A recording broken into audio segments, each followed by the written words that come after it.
It was a dusty afternoon in a small-town garage in Texas. Jake Miller, a struggling mechanic in his early 30s, wiped the grease off his hands and sighed at the bills piling up on his workbench.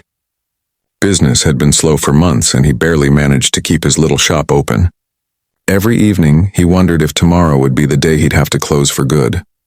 Yet, despite his troubles, Jake always greeted customers with honesty and warmth, fixing their vehicles as if they were his own. His heart was big, even if his wallet was empty.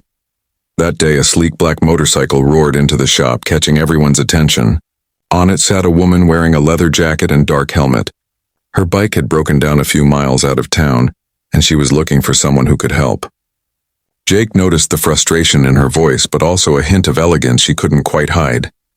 He rolled the bike into the garage, promising her he'd do his best to fix it. For him, it wasn't just another repair. It was another chance to prove himself. As Jake worked, the woman quietly observed him.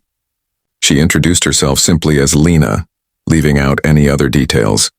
She seemed mysterious, but Jake didn't press for answers. He was too focused on the task at hand, carefully examining every part of the engine. Grease covered his hands, sweat dripped from his forehead, but his concentration never wavered. Lena, impressed by his dedication, found herself drawn to his humble and genuine nature. He wasn't trying to impress her. He was just being himself, and that was rare in her world.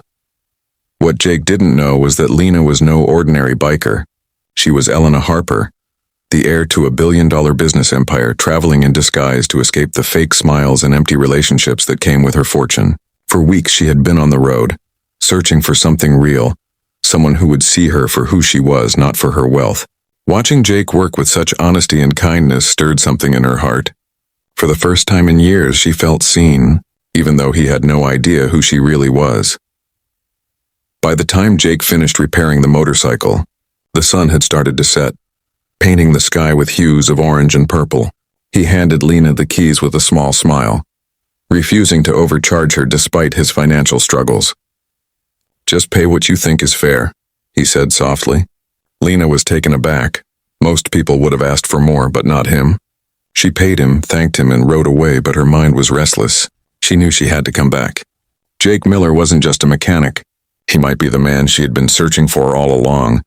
By the time the treehouse was finished, it stood proudly among the branches like a castle of dreams. The laughter of children filled the yard as they scrambled up the ladder, racing across the platform, their joy echoing through the quiet suburban street. Mark Reynolds leaned on his hammer, wiping sweat from his brow, a tired smile spreading across his face.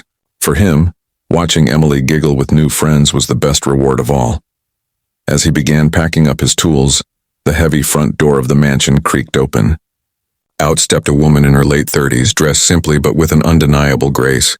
Her auburn hair framed her face, and her striking eyes carried both strength and a deep, unspoken loneliness. She walked toward him slowly, her children running to her side and clinging to her hands. "You built this for them?"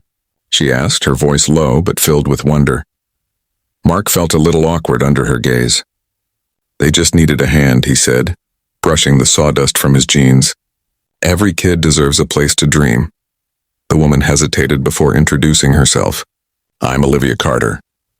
Her name struck a faint bell in Mark's memory, though he couldn't place it. She carried herself like someone who had lived in another world, a world of influence and wealth. But here she stood, vulnerable and grateful. Over the following weeks, Olivia found reasons to reach out. At first, she invited Mark and Emily for dinner as a gesture of thanks. Her children insisted it was the least they could do. But what began as courtesy soon became tradition.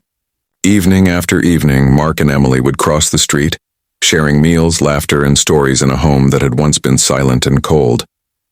Olivia marveled at Mark's humility.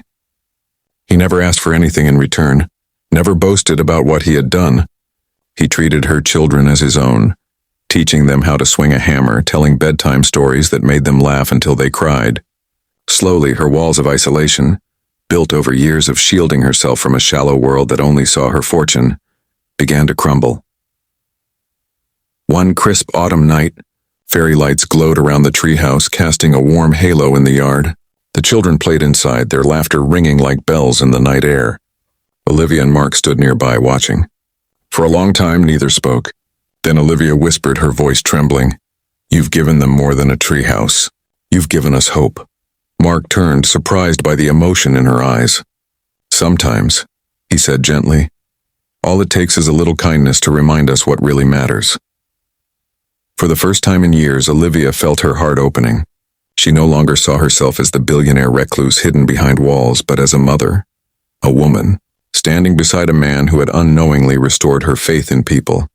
And for Mark, a struggling single dad who had thought life had taken its best from him, it was the beginning of something new, proof that love, hope, and family could be rebuilt, board by board, just like a treehouse.